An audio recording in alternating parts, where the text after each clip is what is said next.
Music news coming around first. We have As I Lay Dying taking another L, it would seem. We have Papa Roach jumping on another musical trend, and a new music section that's nothing to shake a stick at. So we have a lot of music to talk about, so let's get to it. Welcome, nerds, to this week's edition of the Music News. This is just a section, one section of six, count them, six other sections that we do over on the main channel in a show I like to call Week in Nerddom, where we talk about all of the nerdy things. You can find a link to that show down in the description or at the end of this video. Now let's talk about new music, touring information, and other generally interesting things to do with the music news. You thought I was going to say generally nerdy, didn't you? So let's talk about our new music section. We have no follow-ups or corrections to talk about in music, just new music. So, kicking things off in the new music section, we have a Bruno Mars song that is also Bruno and Rosé, who was one of the singers from the Blackpink K-pop group and has gone solo, just like the rest of them. But that's whatever. So the name of this song is APT, or it's an abbreviation for apartment. It is ridiculously catchy, but I feel like that's kind of par for the course for Bruno Mars. Like, he's not going to come out and do whatever. He's going to do something that is an earworm, to say the least, something that's going to get stuck in your head.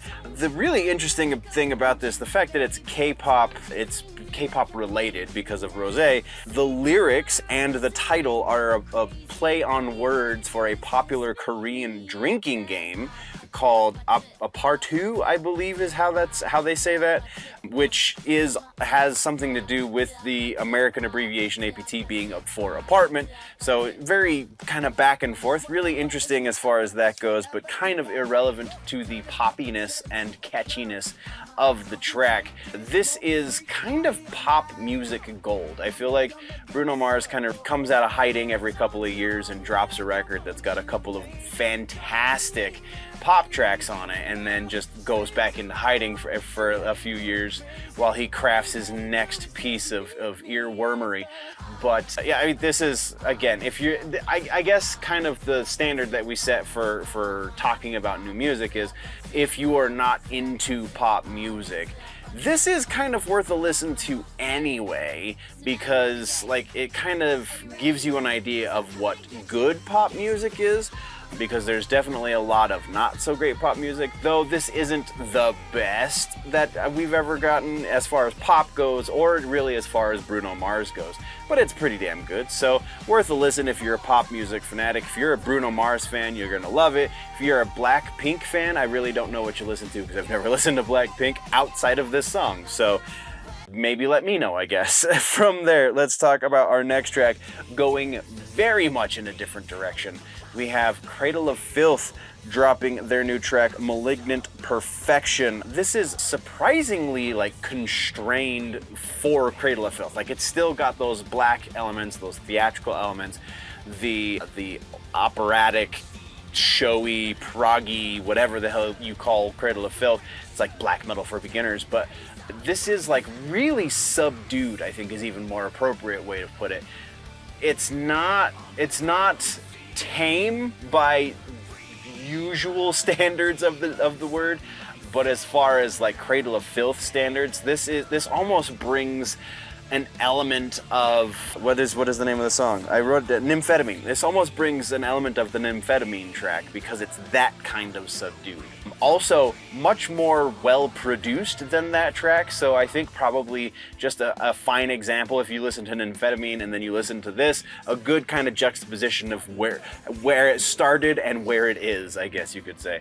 So yeah, absolutely worth a listen if you are into the more aggressive stuff. This is something that I think if you're not really into, again, Cradle of Filth is very much black metal for beginners, so if you kind of want to dip your toes into it a little bit, know that this is the very polished end of this subgenre, so keep that in mind. But this is a fair place to start if you're intrigued on the idea of the black metals. From there, our next one is Dead Icarus. We got another new track from Alex Varkatzis, new band, Dead Icarus. The name of the track is 1,000,000 Days, and this is more along the lines, and I think I've said this at least once before with a Dead Icarus release, but this is more along the lines of what I was expecting this new record to sound like. The other stuff has been far more heavy. This is a very much an Atreyu sounding track. Very much a track that sounds like it could have come off of a slightly more mature version of The Curse. So very much right in the golden area for the Atreyu sound, and kind of what everyone fell in love with Alex for anyway. So absolutely worth a listen to. If you lean more on the side of the heavy stuff, then this is probably not going to do much for you. But if you're just really looking to scratch that old school Atreyu itch, this is the track that's going to do it for you. So go check out 1,000,000 Days from Dead Icarus. Next track is from Better Lovers, and the name of this one is Love as an Act of Rebellion. The more I hear this band, the more I'm really digging this stuff.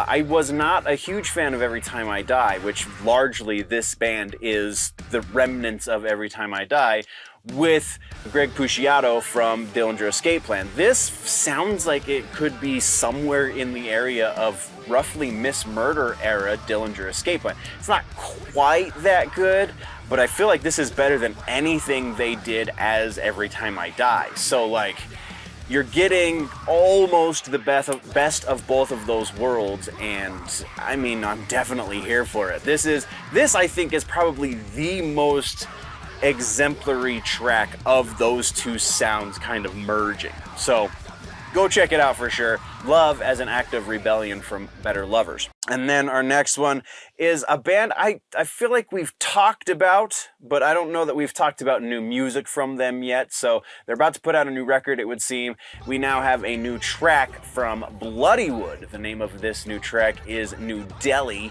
which is where they're from, so that's kind of cool. But in the spelling of the track name, it's new as in new metal, as in NU with the umlaut. And I mean, it's absolutely what they do. So they're at least aware of the fact that they're not the more respectable, quote unquote, subgenres of metal. They are new metal, which I guess is back in vogue, or for whatever reason. Not that I'm against it, because, you know, big Limp Bizkit fan. If you haven't noticed, there's Limp Bizkit stuff somewhere behind me. I can't find it right now. But either way, I have autographed shit. So yes, new metal is definitely where this band sits, and this track, though, funny enough, is not as reliant on the traditional new metal sounds. Like, there's a lot more of the more aggressive vocal and a little bit less of the rapped vocal, which is interesting considering, you know, the title of the track is New Delhi, again, as in new metal. So interesting, but it's not to say that it's not a new metal track, because again, this band, absolutely new metal. So nothing really to write home about, I guess, is where this is all ending up. On their previous record, I guess I should say, a lot more standout tracks than this. This is kind of just run-of-the-mill new metal. Not that that's bad per se, but just kind of gives you a middle point for quality. And so check it out at your own risk, I guess. Moving on, let's go next. Oh, Breaking Benjamin. We have a new Breaking Benjamin track. The name of the track is Awaken, and all of the headlines, or all of the video titles and thumbnails and everything, are talking about how Breaking Benjamin got heavier. No, they didn't. Breaking Benjamin hasn't been around for a while, so I feel like part of that is people are just haven't heard anything new from them for some time, but also part of that is clickbait for sure. This is standard Breaking Benjamin. It's on the heavier side of what we know of the band, but it is still within the realm of what we know from the band, and it's very well produced, but that's kind of to be expected from a band of this size at this point in their career. So there's no reason to dislike this unless you just don't like the octane core kind of sound, in which case this really isn't going to change anything for you. Yes, there is a pretty cool little breakdown bridge section, but like, that's about as close to heavier as you can say this gets. So Breaking Benjamin, sure, check it out, but is it gonna change your mind about them as a band? Yeah, probably not. And our final track for new music this week comes from a band I had not previously heard of, and somehow they got Jesse Leach to do a guest spot for vocals on this. The name of the band is Lost Becomes. The name of the song is Broken Mirrors. Once again, it is featuring Jesse Leach from Killswitch Engage, currently also Times of Grace, a side project that he does with Killswitch Engage producer and guitar player Adam D. This is how you use Jesse Leach for a guest vocal spot. Like, we talked last week about that Blackstone Cherry track where he came in and was kind of sung over by the lead singer of Blackstone Cherry. This track, there is a section where both vocalists are singing, but it's not that one is trying to sing over the other. It's a really cool call and response situation. You get a really great breakdown. I mean, this band, again, the Lost Becomes, first time I've heard these dudes, and appropriately aggressive, if not, maybe not quite as heavy as Killswitch, but kind of in that same realm. And just vocally totally makes a lot more sense with Jesse doing a guest spot here.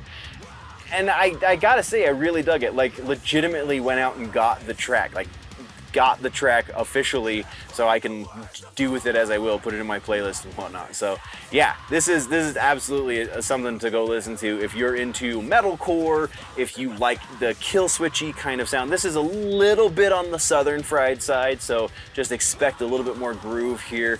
And kind of vocally, I don't know, it's that really interesting like vocal style from the early to mid aughts inside of the metalcore. It's not totally crazy balls out like Jesse does. It's got a little bit more swagger to it. So really, really interesting track. Absolutely worth a listen to.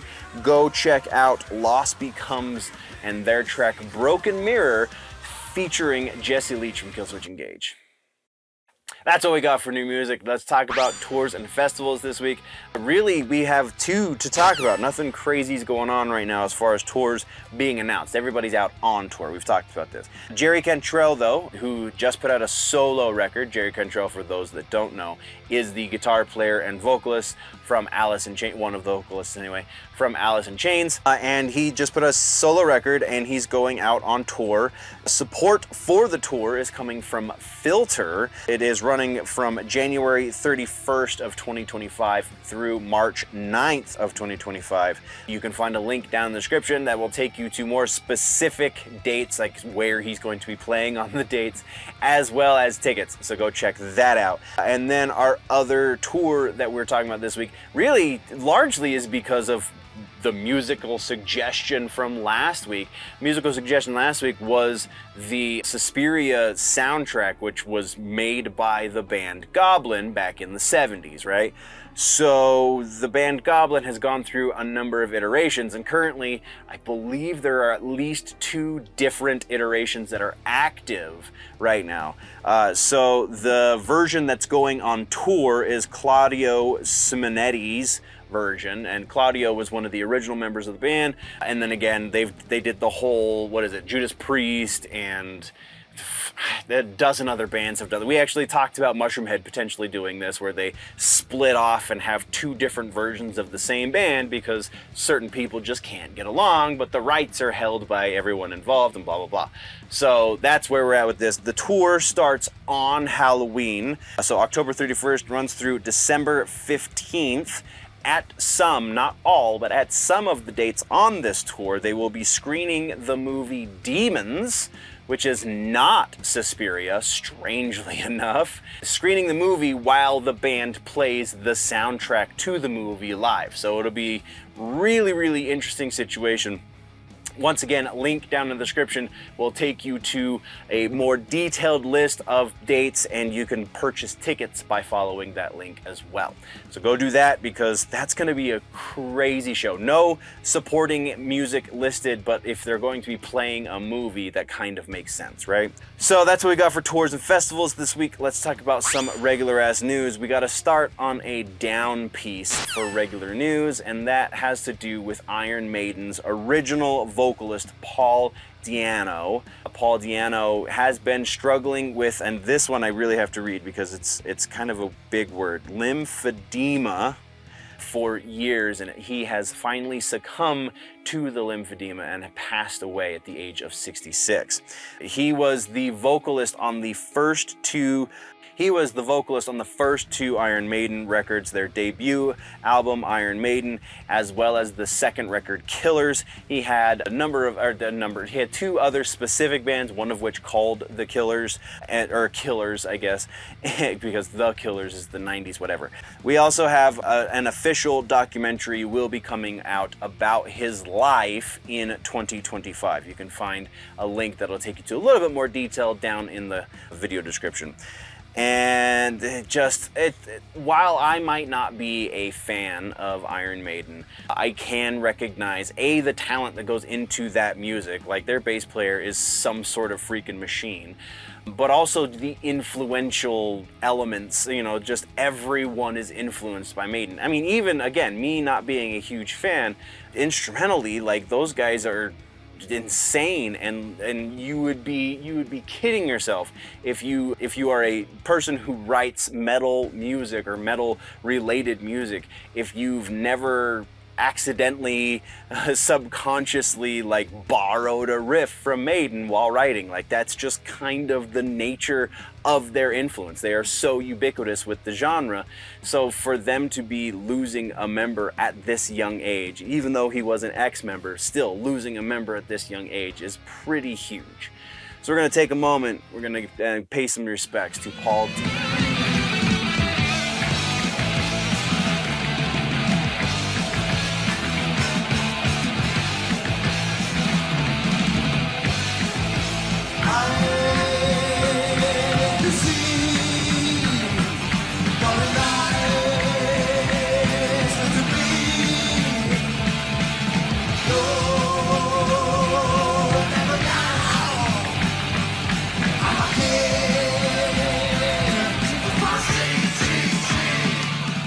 So let's bring it up for, I don't know if this is much better, honestly. We have Papa Roach talking about their new record. They're starting the writing process. They finished their label obligations with their last record, so now they're doing something a little bit different. And Jacoby Shaddix, their vocalist, was recently interviewed, and he was talking about the quote-unquote new sound for the record, and he said that they're going to be taking it in a heavier direction because that's what seems natural for them right now. I have a more exact quote because it makes sense, quote-unquote, for the next record to be much, much heavier. According to him, the heaviest thing they've ever written, which, you know, we'll believe it when we see it, because a lot of bands, when they're writing new music, have a lot of that bluster. But I think this one is noteworthy because this band has such an identity crisis. Has basically since like their second or third record, because they came out they became big. I guess they've been around for some time, but they got big, they got famous, they got well known when they put out the Infest record. That Infest record came out in the middle of the nu metal boom, and they're now kind of one of the bands that is, they're not still nu metal. So that's why we're talking about this, because they started out as a nu metal band. They went to an emo band. They kind of shifted sounds there. And then in more recent years, they've become a borderline octane, definitely butt rock kind of band. And so now that heavy music is back on the rise, but much more, as some would call it, legitimate heavy music, much more like balls out heavy music, I guess is probably a great way to, you know, deathcore is one of the bigger genres in the metal community these days. You've got a lot of death metal on the resurgence right now. You've definitely got a lot of metalcore, a lot of hardcore, all of these subgenres of metal and hardcore, you know, brushing up against the punk rock, that are very much more aggressive and very much in your face, more so than what we know of for nu metal, right? So that's where they started. That's the heaviest they ever were, was nu metal. So now they want to jump on a new trend where heavier music is trendy. It's hard to take them seriously. Specifically, the example I'm thinking of why I can never take this band seriously ever again, back when Limp Bizkit put out, it was right before Limp Bizkit put out The Unquestionable Truth Part 1, that little EP when Wes finally came back to the band, that was easily the second greatest record that band has ever put out as far as like artistry goes, and not just trying to write music for the radio, which is fine. I really love basically everything in the Limp Bizkit catalog, but they changed the way they wanted their the name of the band represented in the media, because previously up to that point it was two separate words capitalized just like you would, and then at that point in time, Fred put out a press release saying that the band's name, when it was printed in the press or typed up in the press online, he wanted it to be all one word, Limp Bizkit, one word, all lowercase. And Kobe Dick, as he was known at the time, shortly before that anyway, and then at the time he had recently changed his name back to, his stage name anyway, back to Jacoby Shaddix, said that he thought it was a weird ploy for attention for them to change their name when he had literally done that months previously. So just, I don't know, it just seems like they're totally not self-aware, and they're fad jumpers. They just, this is what's popular right now, so this is the music we're going to make, and I just can't see the legitimacy in that. So yeah, apparently Papa Roach is writing a new heavy record. We'll see it when we believe it, or believe it when we see it, whichever way that goes. Let's move on though. Probably our biggest piece of music this week is the As I Lay Dying controversy that is apparently ongoing. I thought we were going to be done with this as of the last time we talked about it, but here we are once again. What is it that I'm referring to? Well, bassist and backup vocalist Ryan Neff, has left the band. One of the few remaining members of the band from before the whole craziness that happened with Tim Lambesis is now gone. I think now Tim is the only member that is still in the band since before he went to prison. I could be wrong, but that's how I'm remembering it at the moment. So yeah, it was a very brief statement that Neff left to the fans on his socials about why he's leaving, which really didn't give a reason as to why, just that he's going in a different direction and is grateful for the opportunities and grateful for the experiences and very much grateful for the fans. And that's basically what he said. No comment officially from the band themselves. I would imagine between now and next week we will get some sort of band update, but as it stands right now, this is very, like, all right, so I can't imagine that Neff stuck around this long in order to leave because of the reasons that sent Tim to prison. I will believe I can't think of the guitar players' names from when they put out that record right after Lambesis got out of jail, or prison rather. They left rather quickly, and they're now playing, one of them at least is playing in Unearth. But no, that's Ken Suzy. That's anyway. Either way, so everyone who was going to leave because of the reasons that sent Tim to prison has left at this point, has left up years ago, really. So I don't believe that this has something to do with the past. I think this is just evidence that Tim Lambesis is very hard to work with, and Neff just kind of went, I don't need you anymore, bro, I'm out. So yeah, interesting. Hopefully we will hear from the band and get some sort of context for the reasoning for this, but that's where things stand right now, so we're gonna move on. Our next piece has to do with Static X, which kind of has me a little bit excited. So we have the documentary that we previously talked about is hopefully, and this I guess could have gone in follow-ups, this is technically a follow-up. They're hoping though to release that documentary in 2025. The name of the documentary, just so you don't forget, Evil Disco, The Rise, Fall, and Regeneration of Static X. No more specifics than sometime in the calendar year of 2025. Hopefully sooner rather than later, but as we get more updates, we will be keeping tabs.